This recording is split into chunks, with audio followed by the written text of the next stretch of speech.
The kitchen was alive with clinks, sizzles, and bursts of laughter.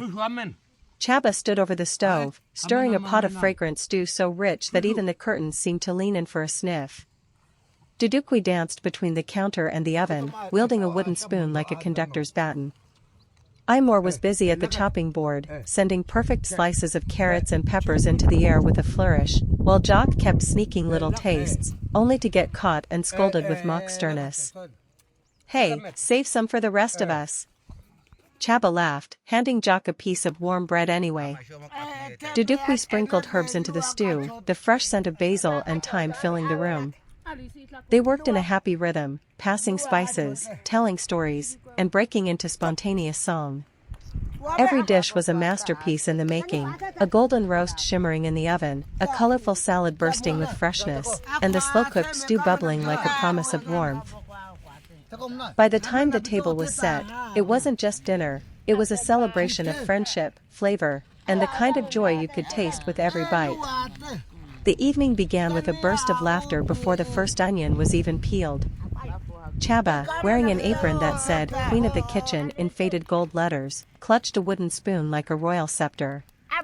Dudukwi was already swaying to the beat of the radio, humming an old tune as he set a basket of vegetables on the counter. Tonight, Dudukwi declared, "We are not just making dinner, we are making history." Imor raised an eyebrow. "History that smells like garlic, I hope." "Garlic, joy, and just a little bit of chaos," Jock added, already sneaking a grape tomato from the bowl. The kitchen quickly became a stage. Chaba chopped onions with the precision of a surgeon, though she kept having to pause to wipe tears from her eyes, half from the onions, half from the ridiculous jokes Dudukwi was telling. Imor, ever the perfectionist, arranged sliced peppers into neat rainbow-colored piles, while Jock decided the cheese platter needed sampling, for safety reasons. The stew was the crown jewel. Chaba stirred it slowly, letting the rich aroma of cumin and paprika fill every corner of the room. Dudukwi, pretending to be a food critic, would lean over and sniff dramatically before nodding like a man who had just tasted heaven. But the real magic happened when they started layering flavors together. Imor's bright citrus dressing drizzled over roasted vegetables, Jock's crusty bread pulled hot from the oven, Dudukwi's spicy glaze sizzling on the roast, and Chaba's stew bubbling like a song. They moved in harmony, passing utensils, sharing sips of wine, and stealing bites off each other's plates. Someone would tell a story, someone else would burst into song, and the whole room would roar with laughter. At one point, Dudukwi tried to teach everyone a little kitchen dance. Half salsa, half don't drop the soup, and it became impossible to stir without.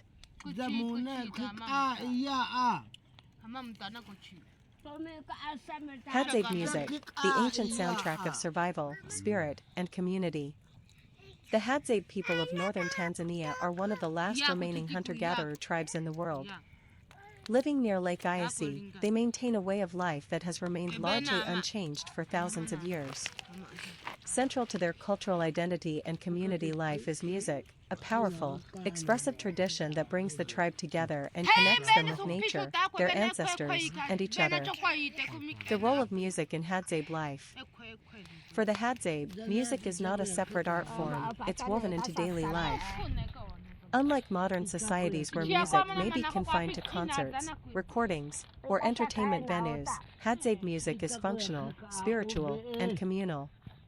It is not performed in the conventional sense, it is experienced and lived, often spontaneously. Music is used for celebration, after a successful hunt or community gathering, storytelling, passing down tribal stories, myths, and history through song, rituals and ceremonies, including rites of passage, healing dances, initiation, and weddings, bonding and play, around the campfire in the evening, singing, clapping, and dancing. Spiritual connection, songs are often directed toward spirits of the forest, ancestors, or used in rainmaking rituals. Instruments, rhythm from the earth. Most Hadzabe music is vocal and percussive, made using the body and natural instruments. Instruments are few but deeply symbolic and effective. Drums, often crafted from hollowed logs and animal skins.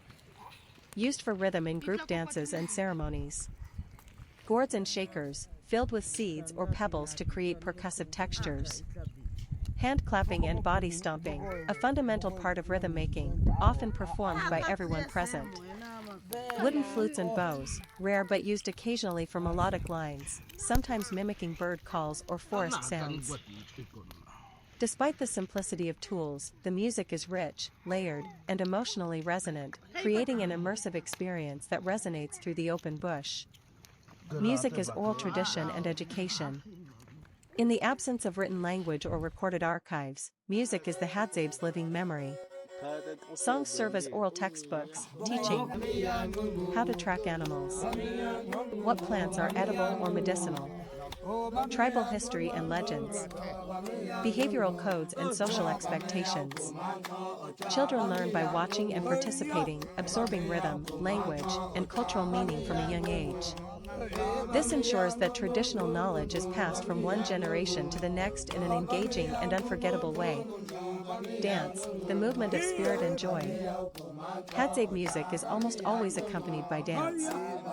It is not choreographed but rather intuitive, flowing with the rhythm of the drums and the song. Dance reinforces unity.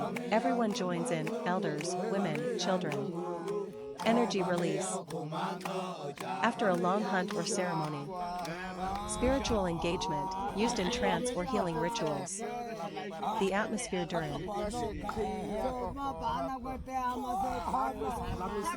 Dental click, similar to tisk tisk, disapproval sound. Lateral click, like urging a horse to move, tisk tsk, but more side tongue. Alveolar click. A sharp pop made with the tongue against the roof of the mouth. Palatal click, a more complex, tongue-curling sound. These clicks are fully integrated into words and names, not added for emphasis or rhythm. That means a name like Ghana or Zoni includes click consonants as essential building blocks, just as English names have vowels and consonants. A linguistic mystery. The Hadza language is one of the most enigmatic and isolated on Earth. It's classified as a language isolate, which means it has no confirmed relation to any other language family. Though it shares the use of click sounds with Khoisan languages, mainly found in southern Africa, linguistic studies have shown that Hadza developed its click-based system independently. This has fascinated researchers and anthropologists for decades. The fact that the Hadzabe language has survived millennia without writing, and that it's only spoken by around 1,200 to 1,500 people, makes it a living linguistic fossil, a window into early human speech patterns. Names with clicks, identity through sound. In Hadza culture, names are deeply tied to identity, environment, and ancestry. Many Hadzabe names are impossible to write accurately in the Roman alphabet because of these clicks, which means their true pronunciation can only be learned by hearing and mimicking it from native speakers. For example, a man's name might be Kuda, with an alveolar click at the beginning. A woman's name might be Noma, starting with a lateral click. These are not nicknames or special terms, they are formal, everyday names used in introductions, storytelling, and ceremonies. To a Hadza person, these sounds are second nature, but for outsiders, they require careful listening, practice, and respect. Mispronouncing a click in a name can change its meaning entirely, or make it incomprehensible. Why it matters. Preserving the Hadzabe language and its clicking names is not just a matter of academic interest, it's a vital part of protecting indigenous identity, cultural sovereignty, and human linguistic heritage.